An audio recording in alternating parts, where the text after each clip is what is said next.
आज मैं आप लोगों को बताता हूं कि जो घर के अंदर लगा हुआ पंखा है, चाहे टेबल फैन हो, चाहे स्टैंड फैन हो, चाहे सीलिंग फैन हो, आखिर में ये फैन काम कैसे करता है।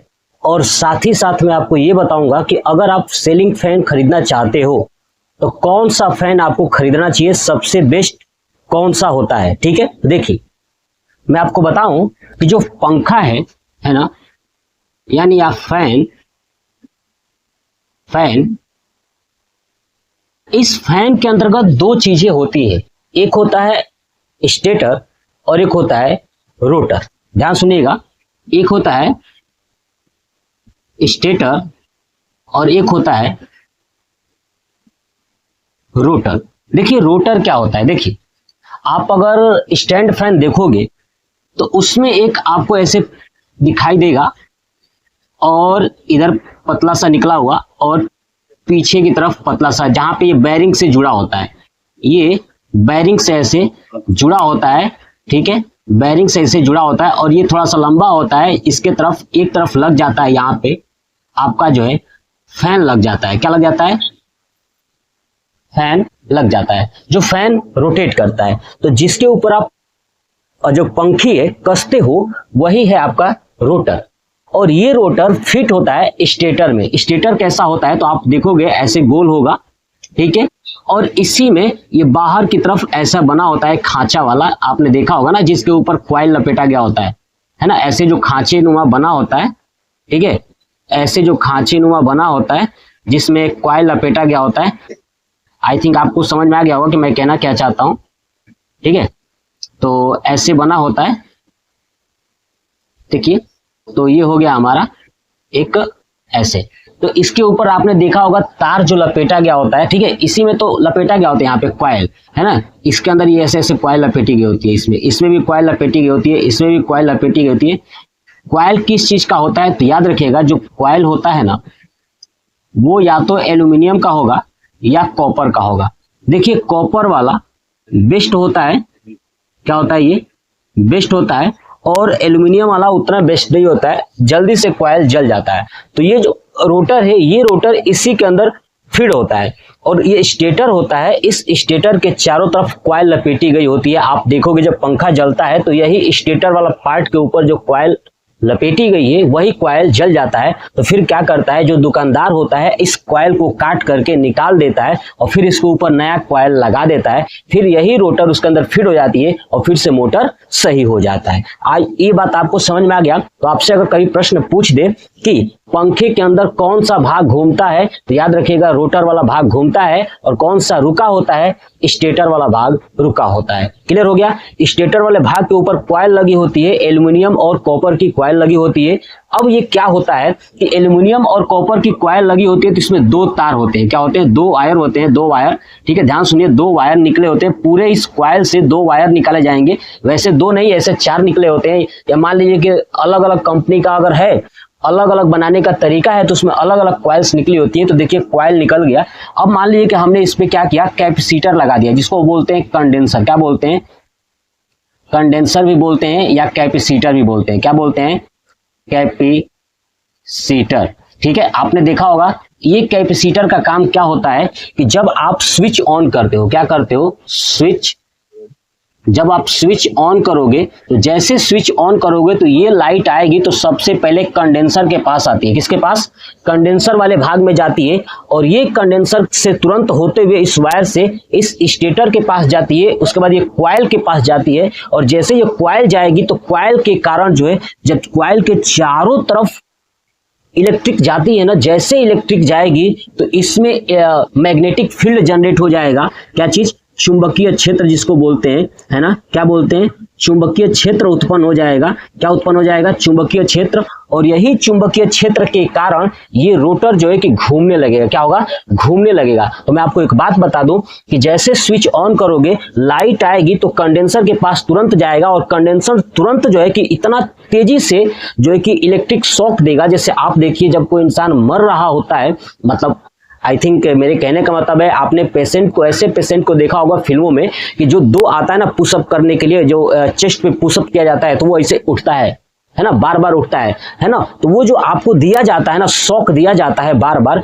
उसी तरह ये कंडेंसर जो है ना कि इस पंखे के जो स्टेटर होता है, स्टेटर को जैसे करंट देता है तो समझिए कि ये स्टेटर अचानक से शॉक हो जाता है, और जैसे शॉक होगा तो ये अचानक से इसको शॉक करेगा और ये बेचारा स्टार्ट हो जाएगा, घूमना स्टार्ट कर देगा, और जैसे घूमना स्टार्ट करेगा तो तुरंत ही उतने ही सेकंड में चुंबकीय क्षेत्र जनरेट हो जाएगा इसके अंदर क्या जनरेट हो जाएगा, चुंबकीय क्षेत्र यानी electric field, sorry magnetic field, या इलेक्ट्रिक फील्ड कह लीजिए, मैग्नेटिक फील्ड कह लीजिए, तो इसके अंदर जनरेट हो जाएगा। और जैसे जनरेट होगा तो इस रोटर को क्या करेगा, घुमाने लगेगा, और जैसे रोटर घूमेगा तो इसके बाद ये पंखी घूमेगी, और पंखी क्या काम करेगी, पीछे की हवाओं को खींच करके आगे की तरफ भेज देती है ना, पीछे की हवाओं को खींच करके आगे की तरफ भेज देती है। तो इस तरह जो है कि हमारा घर का अंदर जो पंखा लगा होता है वो पंखा क्या काम करता है कि ऐसे कार्य करता है। ये बात आपको समझ में आ गया। अब समझिए, आपको ध्यान से प्रश्न पूछ दिया कि पंखे के अंदर कंडेंसर या कैपेसिटर का काम क्या होता है। तो इतना बात ध्यान रखिए कि रोटर को अचानक से धक्का देना,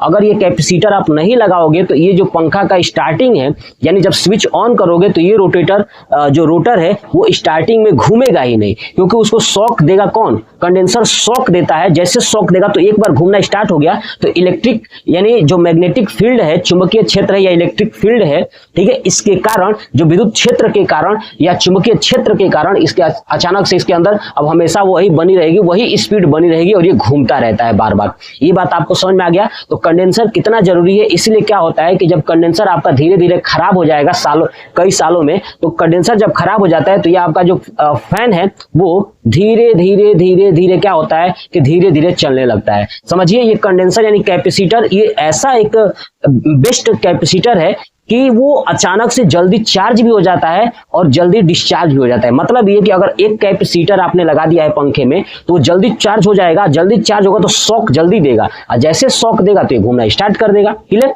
चलिए, तो ये फैन ऐसे काम करते हैं। अब देखिए, दो तरह के फैन आते हैं। पहले आता था नॉर्मल फैन। क्या आता था? नॉर्मल फैन आता था। नॉर्मल फैन की खास बात क्या है ना कि इसके अंदर ये सब सुविधाएं लगी होती थी, स्टेटर, रोटर, सब कुछ लगा होता है, कैपेसिटर सब कुछ लगा होता था, जो कि लगभग जो है ना कि 60 से 70 वाट बिजली लेती थी। कितना? 60 से 70 वाट जो है कि इसका खर्च होता था, इसकी शक्ति जनरेट होती थी और इतना बिजली लग जाता था, खर्च ज्यादा लग जाता था। क्लियर? लेकिन जब बाद में आया दूसरा आया एक BLDC फैन। कौन सा आ गया? BLDC फैन आ गया। BLDC फैन क्या है? तो देखिए, ये B का मतलब होता है ब्रशलेस। क्या होता है? ब्रशलेस। ठीक है, B का मतलब होता है ब्रश। क्या होता है? ब्रश। और L का मतलब होता है लेस, और D का मतलब होता है डायरेक्ट, और C का मतलब होता है करेंट।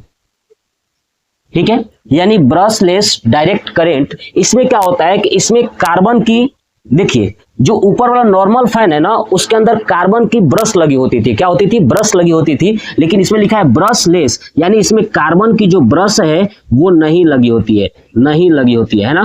कार्बन की जो ब्रश है वो नहीं लगी होती है, जिसके कारण ये पंखा जो है कि ज्यादा समय तक चलता है और न ही इसमें स्टेटर खराब होता है, न ही रोटर खराब होता है। दूसरी बात कि BLDC में कैपेसिटर ये नहीं लगा होता है, यानी पंखे को घुमाने के लिए जो शॉक देने वाला है ये कंडेंसर कैपेसिटर ये लगा ही नहीं होता है। तो फिर क्या होता है? इसमें क्या होता है? परमानेंट यानी अस्थाई चुंबक लगा दिया जाता है। क्या लगा दिया जाता है? अस्थाई चुंबक लगा दिया जाता है, और यही अस्थाई चुंबक के कारण जो है कि ये घूमता रहता है। और देखिए, इसके साथ साथ एक सर्किट बोर्ड लगा होता है। इसके साथ ही क्या लगा होता है? सर्किट बोर्ड लगा होता है, PCB, जिसको बोलते हैं PCB बोर्ड लगा होता है। हाँ, रख दो। तो PCB बोर्ड लगा होता है, और ये PCB बोर्ड क्या करता है ना कि तुरंत ये, इसकी खासियत क्या है कि ये AC करंट को DC करंट में चेंज कर देता है। किसमें कर देता है? AC करंट को DC करंट में चेंज कर देता है। मतलब कि जो आप BLDC फैन लोगे तो समझिए कि ये ब्रशलेस होता है, यानी इसके अंदर ब्रश नहीं होता है। जब ब्रश नहीं होता है तो जल्दी खराब नहीं होगा, और दूसरा इसमें कंडेंसर नहीं होता है, कैपेसिटर नहीं होती है, पहला फायदा। और तीसरा कि ये DC करंट पर चलती है, यानी AC को ये DC में कन्वर्ट कर देता है। उसके अंदर PCB लगा होता है, ठीक है। प्रिंट सर्किट बोर्ड लगा होता है, ये क्या काम करता है कि इसको कन्वर्ट कर देता है, पूरा सिस्टम उसका लगा होता है और ये कन्वर्ट कर देता है। दूसरा ये चीज, एक और फायदा इसका है, ये आप रिमोट से भी कंट्रोल कर सकते हो। किससे? रिमोट से भी कंट्रोल कर सकते हो। आप सोए सोए बैठे बैठे आप BLDC फैन को कंट्रोल कर सकते हो। इसमें रेगुलेटर की जरूरत नहीं होती है, आप इसी से कंट्रोल कर लोगे। लेकिन जो ये नॉर्मल फैन होता है उसमें रेगुलेटर की जरूरत होती है। अब BLDC फैन आप क्या करोगे, अगर खरीदोगे ना तो याद रखिएगा, इसमें जो है कि आपका जो 28 वाट से लेकर के लगभग 35 वाट ही बिजली लगता है। आप बढ़िया कंपनी का लोगे, है ना, तो 28 वाट से लेकर के 35 वाट तक के VLDC मिल जाएंगे। आप अधिक वाला भी लोगे तो, लेकिन देखिए जो इसमें नॉर्मल 60 से 70 वाट वाला है ना, उससे बेस्ट होता है 28 वाट से 35 वाट। इसकी जो लाइफ टाइम है ना, देखिए 1 से 2 साल के बाद, 1 से 2 साल के बाद क्या हो जाएगा ना, ये स्लो हो जाएगा। क्या हो जाएगा? नॉर्मल फैन स्लो हो जाता है ना। और ये जो है कि लगभग 5 साल तक बिल्कुल सेम स्पीड से चलेगा। और सबसे अच्छी बात बताता हूं कि जब करंट AC कट हो जाएगी ना, तो भी ये बहुत स्पीड से चलेगा, है ना। जब करंट कट जाएगी और आपके घर पे इन्वर्टर लगा हुआ है, तो उस इन्वर्टर से भी लगभग समझिए कि जितना करंट से चल रहा था उसका 5 गुने, 4 गुने, 3 गुने स्पीड से चलेगा। फिर से ये बात समझ में आ गया। और ये क्या करता है आप देखते हुए, ये जब चल रहा होता है लाइट से तो कुछ अलग कंडीशन से चल रहा होता है। जैसे लाइट कटती है तो आपके घर पे जो इन्वर्टर लगा हुआ है उससे अलग तरीके से चलती है, थोड़ा सा स्पीड से चलती है, लेकिन इससे कई गुना स्पीड से चलेगी और साथ ही साथ आपकी बिजली की बचत ज्यादा करेगी। इसलिए मैं आपसे एक बात कहूंगा कि जब भी आप अपने घरों में फैन लगवाइए तो ये ध्यान रखिएगा कि नॉर्मल फैन का यूज अब बंद कर दीजिए और VLDC फैन लगवाइए। ये आपको VLDC जो फैन होती है ना, इसकी खास बात क्या है कि इसके दुगुने रेट पे मिलेगा। अगर समझिए नॉर्मल फैन अगर आपको 1800 का मिल रहा है, ठीक है, नॉर्मल एकदम बिल्कुल लो कंपनी का, तो समझिए कि इसकी आपको मिलेगी इसके दुगुना, सीधे 3600 से लेकर के आप जितना महंगा ले सकते हैं ले लीजिए, लेकिन इसका दुगुना भी लगभग पड़ेगा। ठीक है, तो आप VLDC फैन एक बार लगवा लेते हो तो 5 साल तक कोई दिक्कत नहीं है, कोई जलने का झंझट नहीं है, क्योंकि इसमें ब्रश नहीं है और ब्रश के साथ साथ कंडेंसर नहीं है, कोई खर्चा इसमें नहीं है। और तीसरा ये PCB से चलती है, AC से DC में कन्वर्ट करके, ऑटोमेटिक कन्वर्ट करके चलता रहता है। क्लियर? तो ये था पूरा पंखा का प्रोसेस। और आपको कौन सा फैन लेना चाहिए मैंने वो भी बता दिया, VLDC फैन क्या होता है ये मैंने बता दिया, बिजली कितना खर्च होता है, ये सब कॉन्सेप्ट। चलिए आप इसका स्क्रीनशॉट ले लीजिएगा और कमेंट बॉक्स में कमेंट करके बताइएगा कि आपको ये वीडियो कैसा लगा। जय हिंद।